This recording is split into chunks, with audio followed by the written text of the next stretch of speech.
Se reúne la comisión para analizar el juez de la Transgalaica, porque a todo esto, y vamos a hacer esto ya con una especie de tertulia después de Cotobade. En plan, ¿cómo va la cosa y tal? Pero yo estaba perezoso y a mí me cuesta mucho. Hace frío, además se nota que vengo fuera, hace frío. Y dije, voy a esperar a Ames. Y yo pensé, hablamos en Ames porque este año va a hacer buen día. Entonces hablamos y lo vamos a pasar bien, cómo rajabais el año pasado. Y resulta que lo que estoy viendo, no vamos a asustar a nadie. Pero el tiempo vuelve a estar interesante para lo que viene siendo Ames. Y bueno, primero de todo, antes de nada, tenemos aquí la comisión que componen de forma permanente Ramón Mella, Dani Herráez, el Herráez malo. Hay un Herráez bueno, algún día hablaremos de eso. Jorge, bueno, a todo esto sabes que durante muchos años, te lo voy a confesar ahora, Jorge. Entonces, ¿qué te llamamos, Jori o Jorge? ¿Qué prefieres? Jori. A mí mucha gente me llama Jori, Yori, Gori. Al final. Sabes que durante años yo conviví con dos personas que eran la misma persona, porque yo conocía a Jorge, que había venido a una prueba aquí en Portugal, y yo lo trataba por Jorge. Entonces me decían, porque Jori de los OEAs, y yo pensaba, bueno, no sé quién es Jori, le preguntaré a Jorge algún día. Pues ese mismo soy yo. No, Jori. Me di cuenta un día, me dijeron, no, porque Jori, y ya, pero yo conozco a Jorge, ya, claro, Jori. Ah, leches, entonces nada, déjalo. Era yo que se liaba. Ya son muchos años. Parece que no, ¿qué es eso? Vas echando a lo mejor así la vista atrás de las Transgalaicas y de lo que llevas hecho y decía, pues este es el primer año en 16 años que no voy así a competir. Y a ver, a competir a lo que hacemos, ¿no? Sí. Ir así a las carreras y tal, pero ponerse un poco más en serio. Y echas la cuenta atrás, la vista atrás, y ya estuve en Monteferro cuando estaba Javi haciendo las carreras aquellas a las que venían los portugueses, que yo las veía en marzo, me acuerdo siempre, en marzo ibas para allá, para Nigrán, para Monteferro, Transgalaicas por todos lados, por Paraños, por Lugo, al final son un montón de pruebas y es eso, son 16 años. Yo no sé si recordáis, yo la primera que recuerdo de coger el track e intentar hacer el mismo recorrido, porque era la leche, las Rías Baixas Bike Race. Sí, yo corrí. ¿No? ¿La corriste? Sí, y venía gente de Asturias que era muy buena. Tengo una foto muy chula que me regalaron ahí a cola de un grupito de 4 y molaba porque estuvo en Arcade, tuvo sede en Arcade, entonces toda la zona de Soutomayor y por ahí que después íbamos con la Epic y con la Epic sí que tenemos, no, con esta que hacían en septiembre, que este año no sé. La costa atlántica. Esa, por aquella zona, por Soutomayor íbamos. Y las Rías Baixas Bike Race. Y cuando empezó tenía muy buena pinta. Sí. Molaba sí, yo corrí, creo que en 2014 me parece. Y creo que fue la primera por etapas que se hizo en Galicia, ¿no? Hacía también Team Relay. Lo que pasa es que tengo hablado con Javi de por qué no la recupera y me dice que era muy complicado porque encajar en las fechas, están las Transgalaicas, que al final tiene mucho tirón y es un sobreesfuerzo. Una carrera por etapas es un esfuerzo notable. Ya no es una etapa sola. Claro, una carrera por etapas. Date cuenta que la gente que va el 80% tiene que pedir los días para ir. Sí. Que es el problema de las etapas. Sí. Imagínate, si quieres hacer una carrera, tiene que estar marcado. Hoy en día casi todas las carreras están marcadas. Hay pocas por etapas. Bueno, hay una especie, ahora ya se está imponiendo, ¿no? Un guiado GPS con algo de refuerzo de marcaje en ciertos cruces y tal. Pero bueno, que la mayoría son marcadas, ¿no? Porque la gente, sobre todo cuando va bajando muy fuerte, no está como para mirar el track en el GPS, entonces suele estar marcado. Imagínate marcar 3 Transgalaicas 3 días seguidos. Es complicado. Es complicado, sí, se expone mucho. Yo lo sé, cuando hace años marcábamos la Eurobike Race y Raez, que conoció todavía marcada, era un problema importante, porque aparte, cuando es por etapas, tú llegas a marcar muy lejos de la zona donde no tienes instalada la logística, así que cualquier eventualidad que ocurra de noche, y sabemos a lo que nos estamos refiriendo, que ocurre, te deja vendido a la mañana siguiente y destruye todo el trabajo porque se pierde un grupo de gente. Entonces empezamos a incorporar muchas pruebas lo de, bueno, llevar el GPS por si las moscas. Y al final acaba siendo al contrario, es, bueno, lleváis el GPS y en algunos sitios específicos marcamos por si las moscas. Que para mí es mucho más seguro, es mucho más seguro. Entiendo que en algo tan rápido como una transgalaica complica las cosas, porque, por ejemplo, vía Ames o pasa en Cotobade, son trazados de ir a full gas, quieres que la gente vaya siguiendo ya la trazada bien, ¿no? Y es más complejo, pero en una vuelta por etapas, 3 días, en distancias muy largas, sigue prevaleciendo todavía la marca. Y yo sé de gente que marca mucho y muy bien y no les envidio el trabajo, porque luego es eso, estás expuesto al pirata de turno, Claro. porque hay artistas que no solo... Yo ya he visto cosas muy malas en esto. Yo he visto gente que no solo retira las marcas, sino que después marca en otra dirección. Que eso es peor incluso.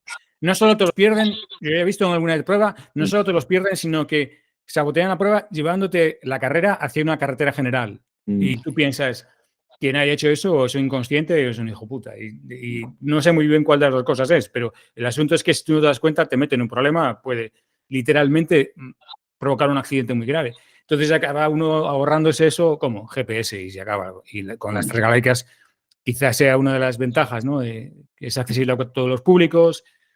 También por lo que hablábamos estos días en la Ronde Magazine, esas 2 vueltas a un circuito la hace todavía más accesible, porque yo no me daba cuenta hasta que en una entrevista Javi decía, inicialmente hace 16 años la gente se asustaba porque pensaba, 60 kilómetros en línea. Hace 16 años no era tan fácil, ¿no? La gente no estaba metida en maratones y pensaba, 60 kilómetros en línea, no. Y de repente hacías 30 kilómetros y luego eliges si continuar. Bueno, 30 kilómetros ya es lo que hago un domingo, podría ser. Está muy bien el concepto de Ames este año de que cambie la segunda vuelta. Yo creo que lo hace muy, pero que muy atractivo eso.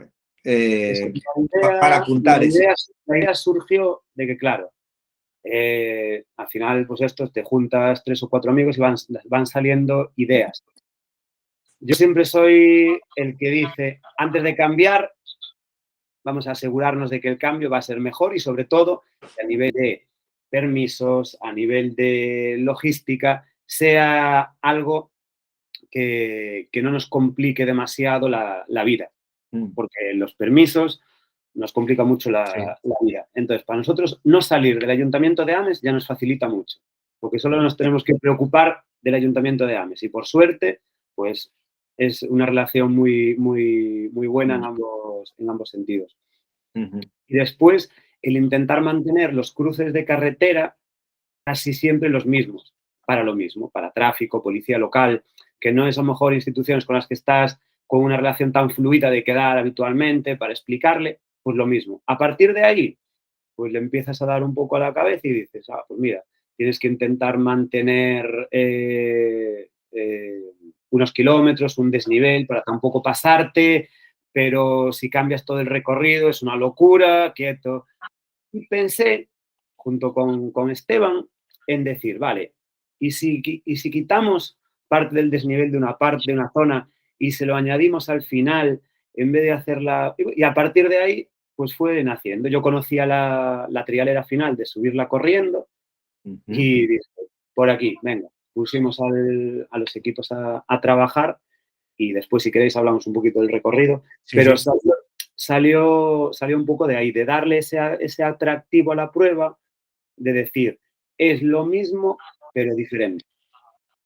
A mí me parece muy interesante, ya te digo, me parece algo original y a tener en cuenta en futuros diseños de transgalaicas. Yo creo que a la gente le va a gustar mucho la segunda vuelta, aunque coincida parte del recorrido, pues subir y bajar por un sitio diferente.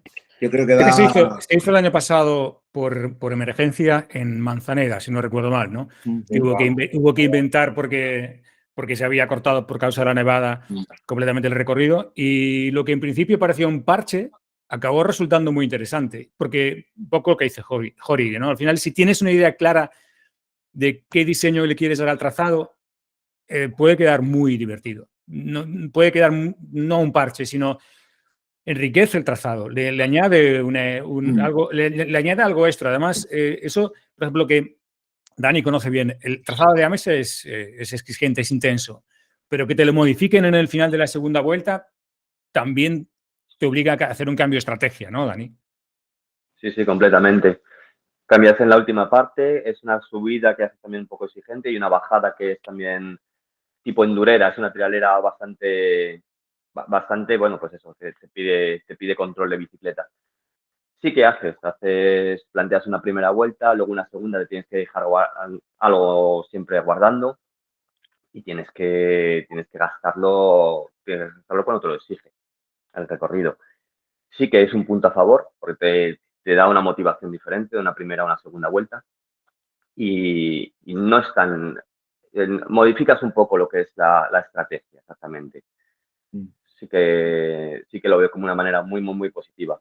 Es una manera de darle una vuelta también a las transgalaicas, que una segunda vuelta con un cambiante, con un recorrido diferente, es bastante ¿Cuál sería para ti? agradable luego ver. Por ejemplo, Coto Vade para mí es un rally, ¿no? Es muy fugaz. Yo lo decía otro día en el podcast, que cuando hablan de técnica, para mí, por ejemplo, Coto Vade, no, sí, la calzada puede ser técnica en su vida, pero no encierra ninguna técnica que pueda comprometer a nadie. Puede ser más lento, puede ser más rápido, pero me parece muy asumible, es muy rápida, quizá además todavía hay esa adrenalina y esos nervios, todo el mundo quiere dar todo, soltar el motor ahí a ver en qué nivel está.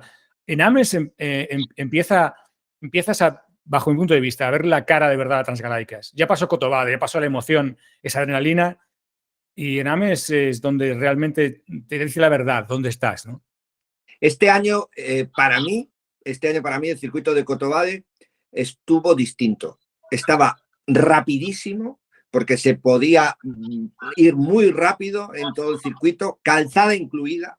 ¿Qué pasa? Que hay tráfico, siempre tienes que ir esquivando gente que se tiene que bajar o lo que quieras, pero estaba rapidísimo. Decía, no, es que la calzada está un poco húmeda con la temperatura, que hacía mucho frío, puede resbalar. A ver, la calzada es difícil subirla en la bici de pie. Tienen ventaja los que lleven doble, que van traccionando mejor y van subiendo mejor. Pero el resto del circuito estaba con un grip exquisito, agarraba todo y estaba muy rápido. La trialera del Coirego de bajada, la trialera de los bichos que le llamaban, estaba rapidísima. El Rock Garden este suelto en el que se paraba mucha gente, que veía las rocas, ya tenía la trazada marcada y también estaba muy bien. Y para mí fue el año que estaba más rápido el circuito. ¿Por qué tantas averías? Porque vi muchos abandonos por avería. ¿Por qué? En llantazos, o sea, cubiertas rajadas, después de esas dos bajadas de piedras bastante pinadas, antes de la carretera de Viascón, de cruzar esa carretera, ahí había bastantes problemas con ruedas. Vi a gente, sí, alguna avería que otra, sí. Vamos ahora con Ames, pero, por ejemplo, ya vimos en Coto Vade la presentación de fuerzas, lo que se suponía que Diego venía a ser el relevo el año pasado. Ya lo podía haber sido, lo que pasa es que el que faltaba, creo, bajo mi punto de vista, y se lo he dicho a él también, experiencia, la picardía de jugar con un Brandán que sabe jugar con un campeonato largo, y él no lo hizo. Le faltaba esa picardía, seguramente, le faltaba... Creo que la cosa se complicó mucho a partir de Ames, ¿no? Donde Brandán supo sufrir muy bien Ames y pasar... Ames fue la clave el año pasado. Mucha gente se quedó en Ames el año pasado por las dificultades del terreno y por no saber leer, pues seguramente porque era muy complicado el clima, ¿no? Lo que iba a pasar. Eso, me estoy equivocando yo, no sé si me estoy equivocando. El año pasado fue el año de Ames complicadísimo de frío y lluvia, ¿no? Frío. Abandonaron más de la mitad y abandonaron en la primera vuelta. Sí, ¿sabéis que ayer lo puedo decir yo desde dentro, que se pasó mucho frío. Fue más negligencia de los corredores, porque en salida yo incluso me quité prendas de abrigo en la salida. Hacía calor, estaba bien, había una temperatura buena. La previsión, Dani, ya viste la que era. La previsión nos engañó a todos. Sí.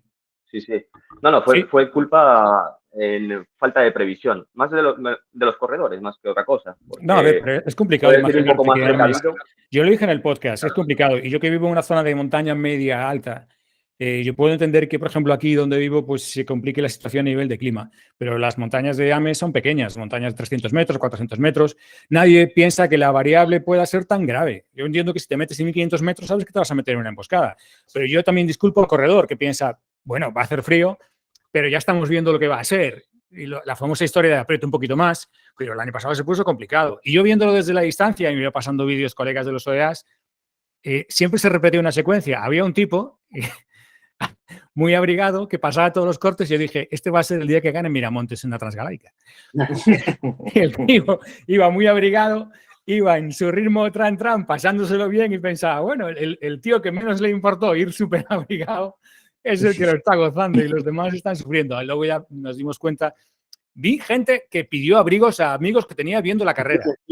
Dani Castaño acabó con una chaqueta, de que no sé de quién era, pero acabó con una chaqueta con plumas. Sí. Sí, eso es verídico, doy fe. Yo sí que me lo dijo, pidiendo una chaqueta a un compañero que estaba viendo la carrera. Pedí una chaqueta y tuve que abandonar, pero con la chaqueta porque no daba más mi cuerpo. No, fue horrible. Yo lo vi desde el punto de vista de organización, lo vi desde el punto de vista también del corredor que me ibais contando y fue horrible. Yo lo pasé muy mal porque no sabías dónde había corredores, dónde había corredoras. Había corredoras, Ana, estaba el marido preguntando, Ana, creo que González Cuña o, bueno, una de esas. Estaba en una casa de un señor, porque pasaba mucho frío y la guardó allí.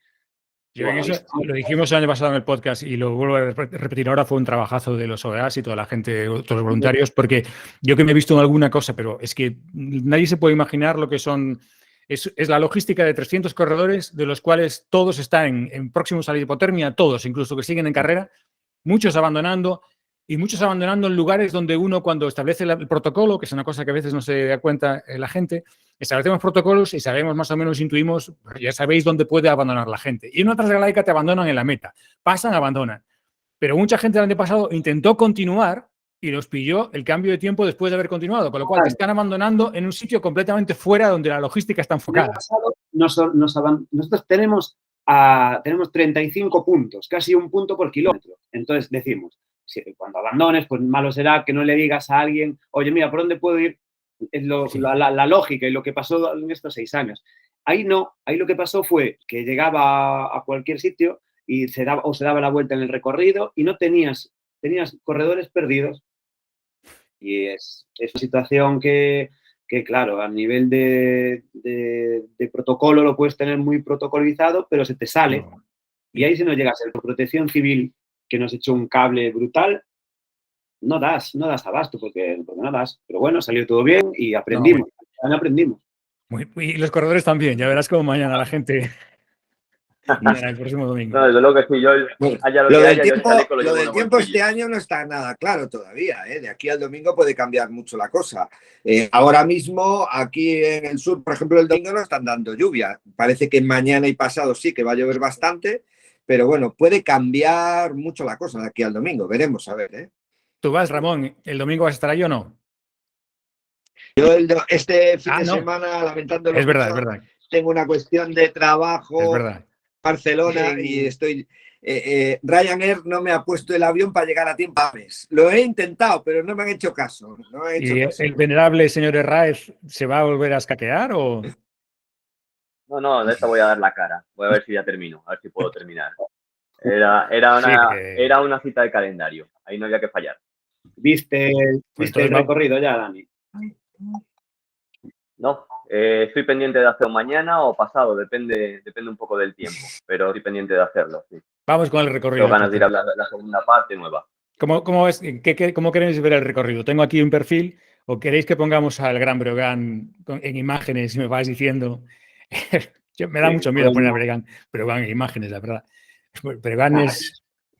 En el perfil, si os fijáis, sí. Pues ya al final es donde aparece esa última ascensión a Aldea Nova.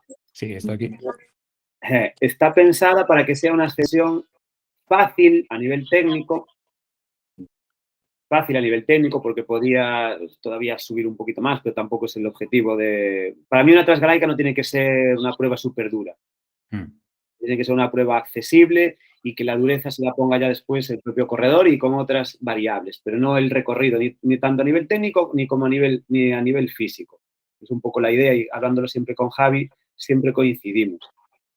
Y después la idea de esta parte final es que se seleccionara un poquito. ¿Por qué? Porque la transgaláctica en el último año terminaba con 7 kilómetros llanos. Sí. Entonces, claro, a unos le gusta, a otros no, eso ya se sabe. Pero ¿qué pasa? Que había gente que a lo mejor en las subidas, en la subida antes de bajar los molinos de la zona de San Marcos, quitaba bastante ventaja, pero venía la bajada, le recuperaba, que subiendo quitaba o ampliaba de espacio, y después en el llano, rueda, rueda, rueda, rueda, rueda, y los grupitos se jugaban los finales a sprints o a ida y a rueda.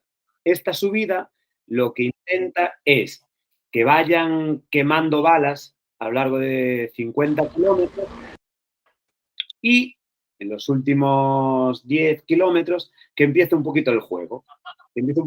¿Por qué? Porque hay, pues mira, una petadita de estas que puedes aquí abrir un poquito de hueco y después la subida tiene como 2 kilómetros y medio que son muy sencillos,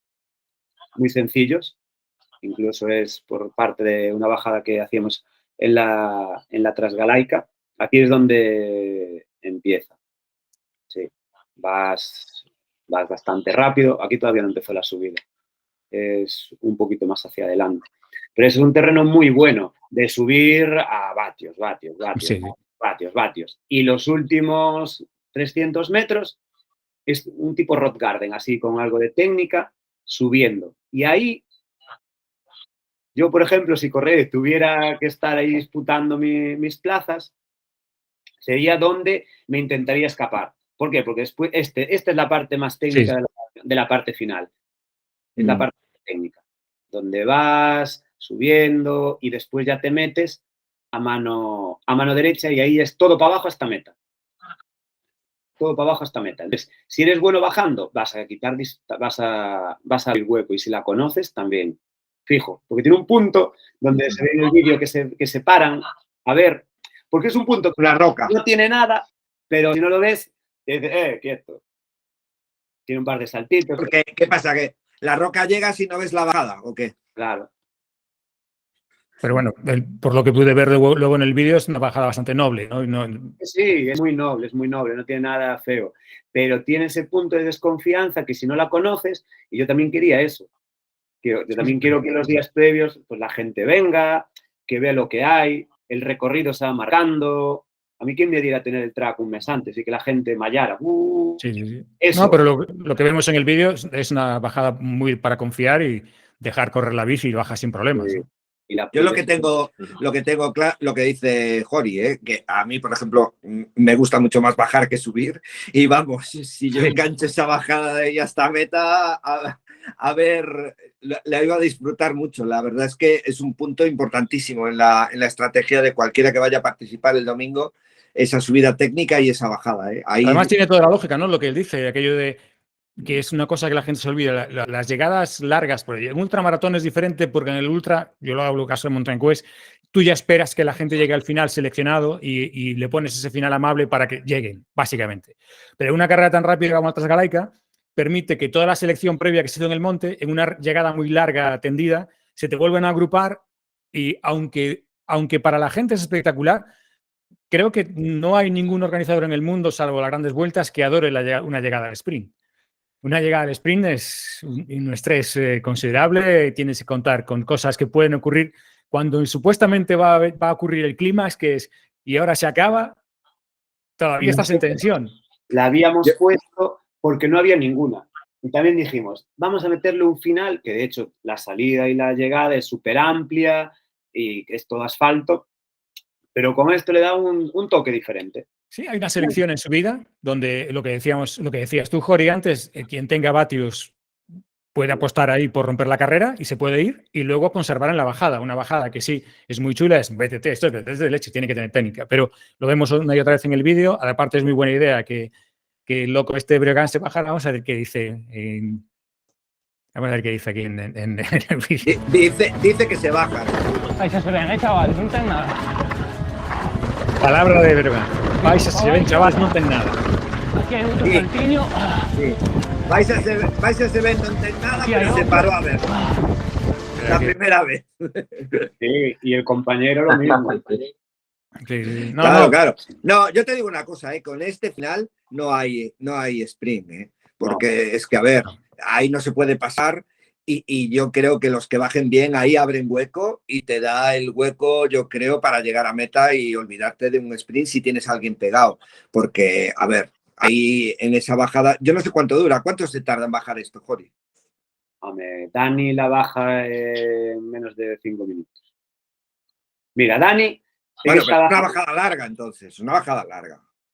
Sí, pero 5 no es minutos que... bajando. Menos. O sea, menos de 5 minutos se baja. Pero ¿qué tiene? La primera parte, si desconfías, vas a ir lento. Pero una persona que la conozca va a volar. Y ahí ya abres hueco. Y después, la segunda parte es una alta tensión que ahí... Es un tendido, eso ya... Es un tendido. Pero es que no tienen... abrimos directamente. Abrimos. Y ahí, si dejas correr la bicicleta, es... Vuelas. A volar. Sí. Y no tienes confianza, vas tocando un poquito. Entonces, ahí también vas abriendo ese hueco. Te digo, entonces, si te dejas, coges los 60. Joder, mía. Pues imagínate. A ver, ¿quién va a pasar ahí? Es que no te pasa nadie. Sí, mira, a partir de ya aquí... es difícil que te recorten y es Claro. que rompes un poco que son las continuidades. Es una subida tan larga, luego una bajada tan larga, Aquí. un llano largo. Aquí juegas un poco más al mountain bike, juegas a romper el terreno. Sí, porque aquí este tramo, aunque él iba así un poquito, que no se aprecia mucho la velocidad, ves todo, boom, para abajo y a dolor. Y muy recto, además, parece, no tiene curvas cerradas. No, lo ves, la palabra esa me gustó mucho, que es muy noble. Es decir, no hay ninguna zona a decir, aquí vamos a cazar. No, aquí ahora entras en una parte que tiene así como unas losas, que también es muy divertida, que hay como dos opciones. O aquí sigue recto, que se puede, o coges la alternativa, pero tú eliges. Una French line que dicen los enduretas franceses, ¿no? De tirarte recto o virar. Sí. Chicken line, la chicken line. Chicken line, French line es cuando ellos atajan, que está permitido por ejemplo, en Iron Bike está permitido atajar en el descenso, si tienes huevos. Claro. Y después aquí lo mismo, ya llegas aquí a la carretera, a esta pista, no tiene nada. A ver, yo cuando digo no tiene nada, algunos se ríen. Sí, pero yo hablo pensando también en el 80% de los corredores que hacen pruebas, no tiene nada. Esto es BTT. Lo hablamos. Yo recuerdo una vez con Raez corriendo en Portugal, en Trofa, ¿te acuerdas? Cuando tú te caíste, que había una serie de segmentos muy divertidos donde había que pasarlos por técnica. Y recuerdo que cada vez que llegábamos al segmento, él decía, esto es BTT, esto es BTT. Claro que al final se trata de eso, ¿no? Claro. Y BTT también es saber, oye, pues no me veo con ganas o como iba Brogan en el vídeo, voy bajo de atrás, pues tendré que virar. Vamos a parar el vídeo porque aquí estamos robándole imágenes a un equipo. Estamos entrando en un conflicto de copyright. Cuidado, Nacho. Nacho, a ver en dónde te estás metiendo. Nada, no hay problema. No, ya sabemos que no. Ya sabemos que no. Aunque a Nacho yo le guardo alguna, pero no. No, pero quería decir antes que en este tipo de diseños, cuando tú hablaba de diseño noble, se nota mucho cuando quien diseña hace BTT o no. Y nos habrá pasado a todos. Hay emboscadas que no son nobles y a veces no es porque el tipo haya ido a pillar. Es que la ha hecho andando o lo hizo en moto, se nota muchísimo. Entonces te mete unas emboscadas finales con unos giros finales que dices, si aquí la gente va a llegar tostada y le haces esto, estás comprando la lotería para que se te vaya al suelo, para que llegue frustrada a meta, para que tenga una avería cuando no lo merece. Una avería, no olvidemos que es un problema añadido para el corredor, pero para el organizador también. Porque le partes a un tipo... Un segundo antes que te cortaba. En esta parte final, si continuáramos subiendo 150 metros más, cogías la trilera desde arriba de todo. Pero ¿qué pasa? Desde arriba de todo tienes una petada brutal, muy rota, que tienes que para subirla cuesta. Y sí, los 20 primeros te la suben y les gusta, porque después viene una bajada con la parte técnica de la trialera. Arriba es mucho más, tiene un pump track incluso, tiene un senderito muy chulo, pero que le iba a añadir una dureza que si lo miras en perspectiva global, yo creo que no le iba a aportar lo mismo que le está aportando este trozo. Y a lo mejor en el futuro lo metes. Y esa es un poco la visión que te puede aportar el ser corredor y organizador. Y eso se nota. Sí. Había un tramo, Jori, que recuerdo que iba cerca, se veía el campo de golf. No sé si se mantiene por allí. Allí había un tramo muy chulo que se iba muy rápido y que también se sacaba muchísima diferencia. Rodeando, pasando cerca. Incluso creo que había allí un punto de control o una especie de punto de agua o algo así. Sí. Sí, ese está en la primera vuelta. Y ese ahí es lo que se quita para la segunda. La segunda. Esa parte rápida, la primera está, que después del punto de agua venía una subida así algo rota, que iba subiendo, y ese trocito de subida, con la bajada, se elimina, que es el punto más lejano de la carrera. Y solo queda en la primera vuelta. En la primera vuelta sí que está. Sí, en la primera sí. En la primera está lo mismo que el año pasado, menos bajando al principio en el kilómetro 5, que ya bajamos directos a meternos en el monte sin ir por un tramo que este año subimos. Ese punto también, ahí se suelen abrir huecos, se suelen separar los grupos ahí también. Entonces, claro, al final lo miras y es como una transgalaica que no haces lo mismo en las dos vueltas. Y eso, para las piernas y para la cabeza, va a ser diferente. Sí. Y es lo que al final, pues a ver lo que dice el corredor, que al final es el que tiene la última palabra. Dani, ¿cómo ves tú este año las cositas? ¿A quién ves favorito para Ames? ¿Tú qué sabes de eso? Que estás metido en medio del follón. A Diego se le ve muy fuerte, está fuerte. Brandán está también está cogiendo la forma. Ya sabemos que Brandán se prepara sus cosas y todo esto le sirve de preparación. Así va andando muy bien. A Castaño también se le ve que va cogiendo también ese punto de motor. Castaño, voy a decir lo que dije de Benepul el año pasado, y esto es un favor que le hago. A Castaño se le está pasando el arroz, porque está ahí, pero no acaba de dominar. O sea, está ahí, está en la quiniela, siempre, pero no acaba de dominar la Transgalaica como podría hacer. Y vuelvo a decir, le estoy haciendo un favor, porque cuando yo digo esto, Castaño gana en Ames. Y yo llevo una comisión del prize money y yo sé que se paga bien la victoria en sí. Sí, nunca hay que descartar a nadie, ¿no? Pero bueno, Castaño sí que es metódico para prepararse sus cosas. Cuando tiene una fecha en el calendario, es difícil que se le escape. Entonces, pues bueno, sí que hay gente que está ahí para disputar y a ver si hay, por lo menos eso, que haya batalla y que den espectáculo y que el que esté metido en carrera que lo pase bien. Cuando tienes gente a tu alrededor que te está dando esa batalla, cuanto mejor son los contrarios, mejor te haces tú. Yo estuve con los dos este domingo en Vedra, en la ruta de la Camelia. Madre mía. Creo que Brandán vino a ver el recorrido el sábado. Diego no sé, no sé si no digo, creo que no. Pero Brandán el sábado ya anduvo por allí, Perro viejo. Sí, ¿sabes?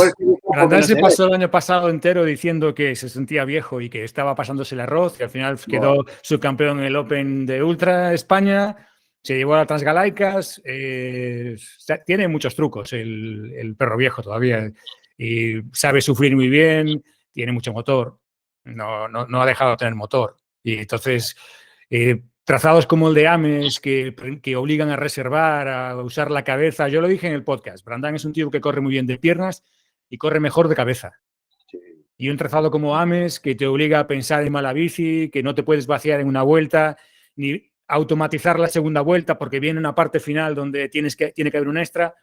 Gente como Brandán es poco de fiar. Y yo creo que Diego ya lo sabe. Si no lo sabía el año pasado, lo aprendió. Ya lo sabe.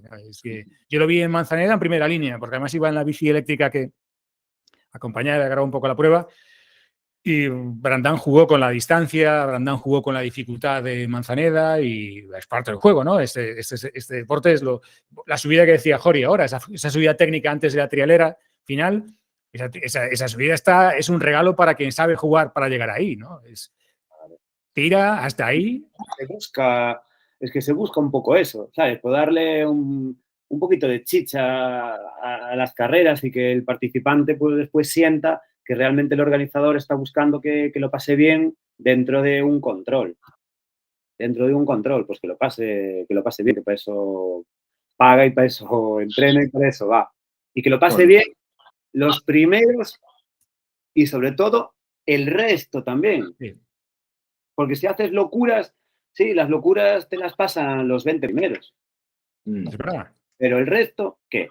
No tiene, yo como organizador no tiene sentido. Y como corredor tampoco, porque también lo tengo que sufrir. El resto lo tenemos que disfrutar también y Claro. que después tenemos que ir a tomar el churrasco al acabar, No, aparte, y contar la batallita. Hay un hecho y lo digo como organizador también y lo he hecho más veces. ¿Quién paga la prueba? ¿Quién paga el circo? El corredor medio bajo, que es el apasionado, que quiere ir y merece que Es que un trazado duro como Ames es un trazado duro, no tiene que dejar de ser noble. Y esto te lo va a hacer cualquiera. Solo la diferencia entre Diego Álvarez, que parece el favorito para Ames ahora mismo, ya veremos el domingo, y el que, no voy a decir nombres, el que vaya a hacer el puesto 200, la diferencia es el ritmo de velocidad con la que lo hace, pero no tienes por qué masacrar al que te va a hacer 200. No es necesario. Y tiene que ser... No. Cuidado que con la Transgalaica el 200 anda, ¿eh? Es una medida, ¿no?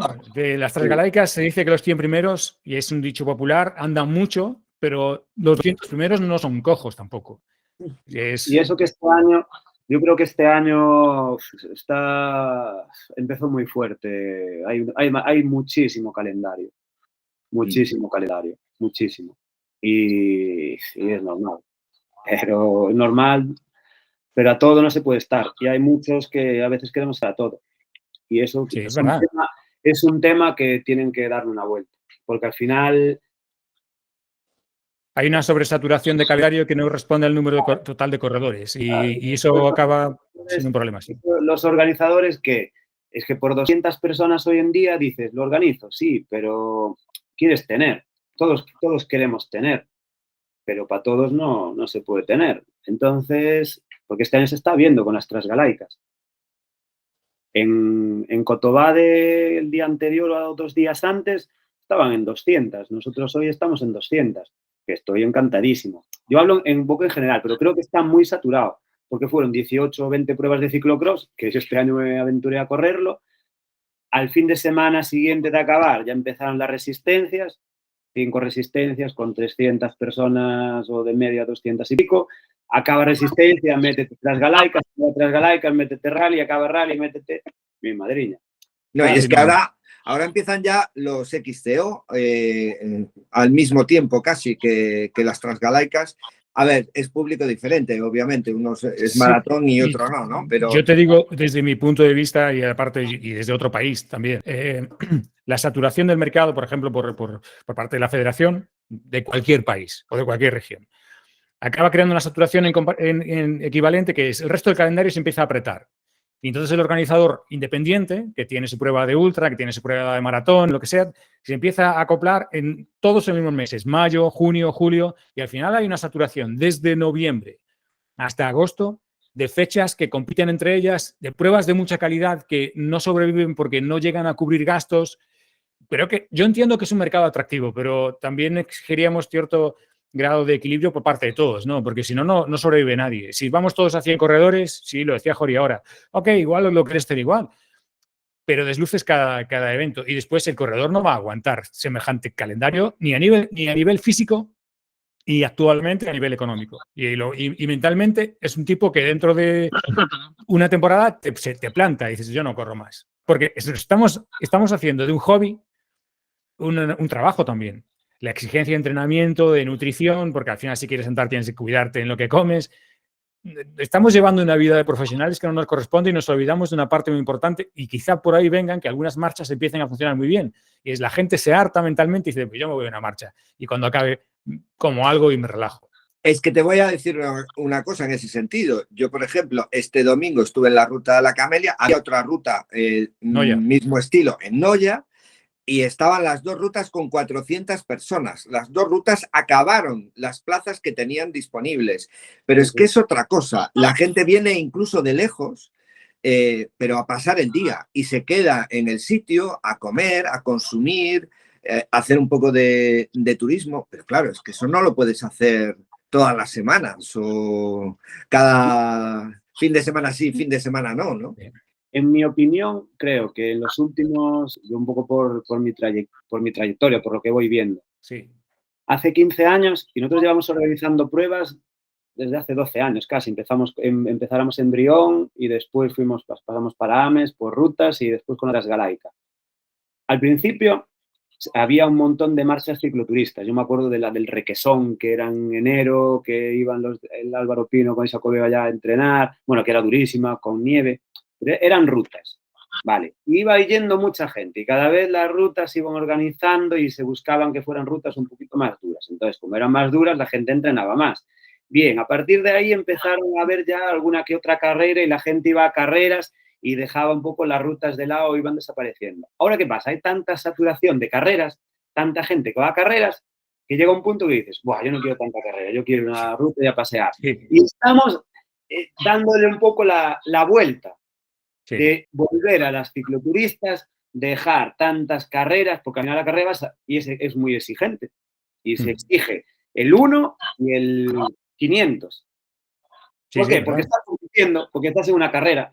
En la cicloturista, paras en un avituallamiento. Es que nosotros ahora hacemos un avituallamiento, yo lo hago, es que me da vergüenza no ponerlo, pero es que no vendes nada, como decimos nosotros de risa. Tienes agua, pero la gente no para. Y como lo pongas en una zona así llana, rápida, no para. De verdad. Y yo creo que ahora va a volver a triunfar y se está viendo. Las marchas cicloturistas, las carreras van a tener gente. Pero yo creo que, no sé, ojalá haya para todos.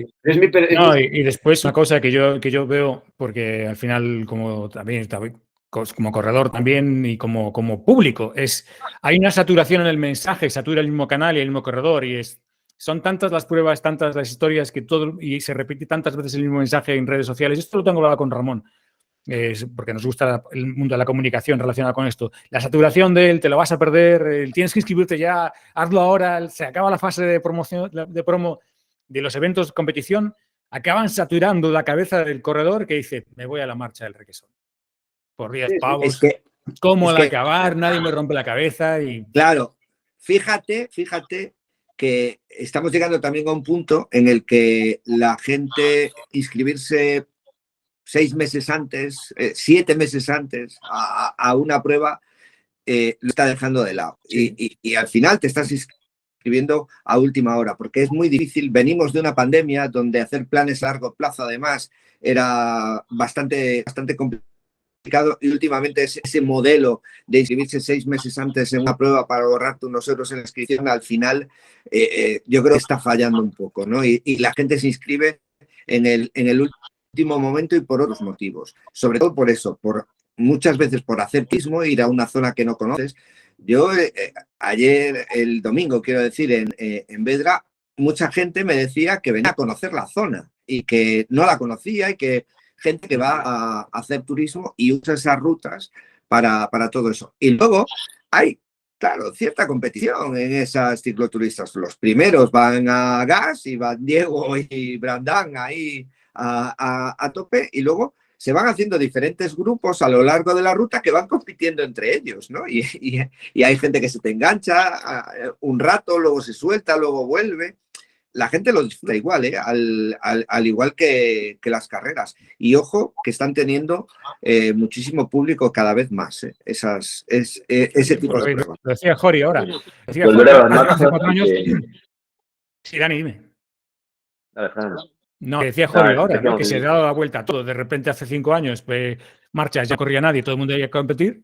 Y de repente descubres, después de la pandemia, que las marchas. Yo recuerdo a gente leer, a los históricos, decían, antes las marchas molaban, porque la gente iba a las marchas y comía en los avituallamientos, y ya no se hace. Y ahora vuelve a hacerse eso y deja de haber obsesión por competir. Y creo que todo es un conjunto de elementos que nos llevan a eso. La saturación del calendario, la saturación de calendario satura el mensaje. Y la gente, tenemos un Euribor que nos va a comer por los pies. Al final ya tenemos bastantes problemas. Queremos divertirnos en nuestro hobby. Es que además, yo no sé si estáis de acuerdo, pero pasa una cosa. competir con alguien en igualdad de condiciones cuando tenemos otros trabajos y no nos dedicamos a esto y no tenemos todo el tiempo libre del mundo que quisiéramos para entrenar y para prepararnos y para llevar una dieta y una alimentación especial para estar ahí, porque tenemos hijos que cuidar, porque tenemos vida, más allá de eso. ¿Cómo vas a competir en igualdad de condiciones con alguien en una carrera? Es muy difícil porque seguro que dices esto, es que este tiene más tiempo que yo para entrenar. ¿O no? Sí, eso pasa. Y lo leía el otro día, creo, en la entrevista que hacía Vittorio, y Vittorio lo decía muy claro. Es que los máster o los amateurs que nos dedicamos a ir a las carreras, dependiendo el momento del año, dependiendo la situación familiar, dependiendo el trabajo que tengas, pues vas a andar más o vas a andar menos. Después, que seas más habilidoso o menos, vale, sí, te va a ayudar. Sí, pero... Sí, yo lo tengo claro. Es el tiempo, eso se sabe que no es secreto, es el tiempo que le eches encima de la bici y lo que puedas entrenar. Siempre vas en tu bloque, en tu escalón, vas midiéndote con los que tienes al lado. Puedes ir en el grupo del 10, puedes ir en el del 100.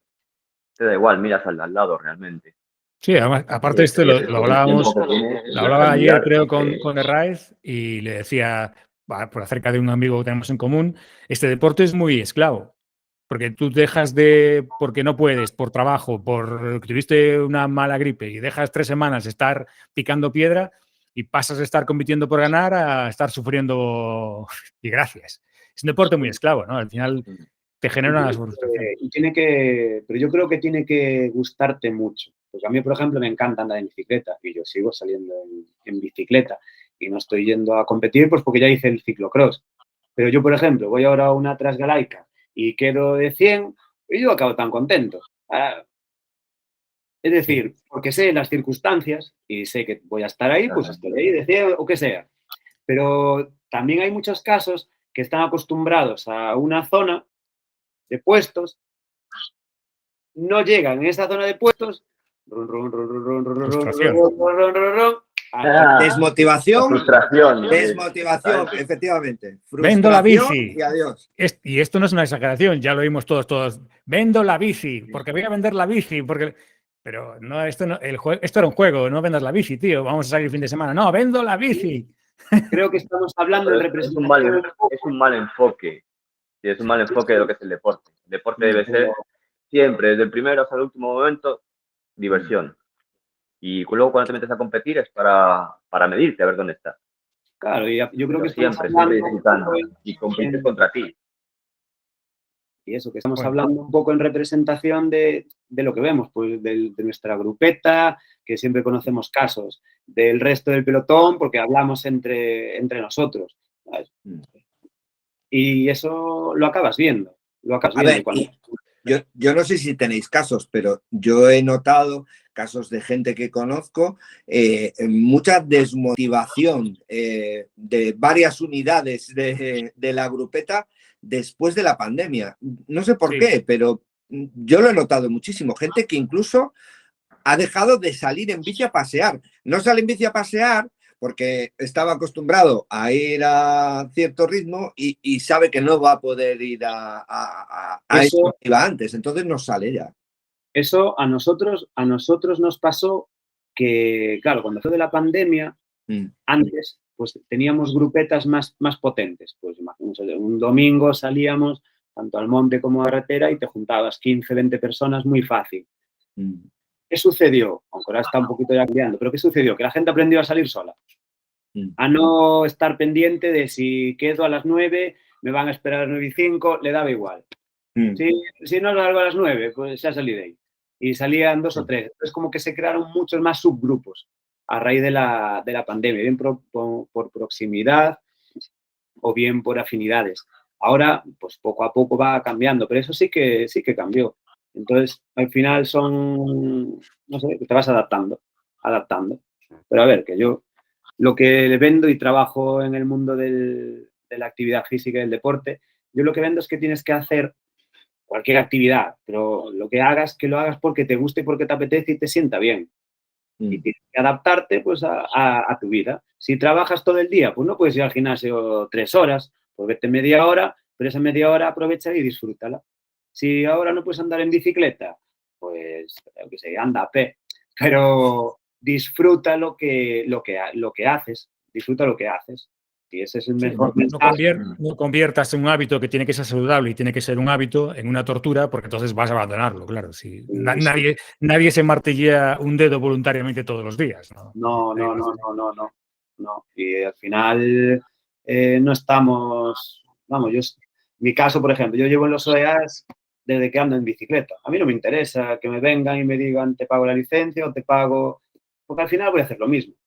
Porque en ese momento de forma igual puedo estar en un equipo mejor y en otro momento pues ya no valgo para estar en ese equipo. Entonces, para andar bailando para aquí para allá, yo me lo guiso, yo me lo como. Pues el domingo vamos con un nuevo episodio. La comisión era para media hora, al final nada más, pero está bien, estuvo bien la historia. Le diremos a la gente, mañana pondremos en el podcast cortes específicos del trazado y luego le diremos a la gente que quiera ver la charla de la comisión dónde puede encontrar información de AMES específica y el resto lo puede seguir y aprenderá la verdad de la vida. La verdad de la vida, un comité de sabios. Gracias por este primer experimento y que vengan más. Por cierto, ¿algún candidato para este domingo o candidatos? Antes le preguntamos a Raez. Jorge, ¿tienes alguno? Yo, Brandán. Ramón, ¿tú? Yo, después de ver a ambos este domingo, repito, en una marcha cicloturista y después de verlos en Cotobade, lo tengo claro, el que ganó la catedral. Diego. ¿Y Dani? Yo creo que Diego también podría ser una buena baza. Yo ahora diría Naifu, por ahí. Ese se lo tiene mamado. Nah, Oye, bueno, realmente mi carta va para Castaño. Sí. Pero es de decir Diego para jugar esa baza. No, yo ya dije, yo hice ya lo que podía hacer por Castaño, que es decir que no lo va a conseguir, que es el antigafe, ¿sabes? Ya hice para él lo que podía hacer y ahora que apuestas por Ames, uno va a ser lo contrario. Sí, claro. Que Ames dicte sentencia. Solo hay una variable y es a ver cómo viene el tiempo en Ames. Que todavía no está claro. Aprendimos todos ya a llevar la chaqueta. Van a estar los que recogen las chaquetas y los que están ahí al lado van a estar llenos. Va a estar lleno de salida, va a estar lleno de gente. Va a ser la frase de este año va a ser en Ames a ver. Gracias. Pero bueno, una vez que se pasó lo del año pasado, cualquier cosa ya. Claro, a mí me decían, ¿qué? ¿Estás mirando el tiempo? O sea, no miro nada. Después del año pasado, que sea lo que sea, que esté preparado para todo. Y que sea divertido, y que lo pasemos bien y que sea otro episodio grande de la Transgalaica.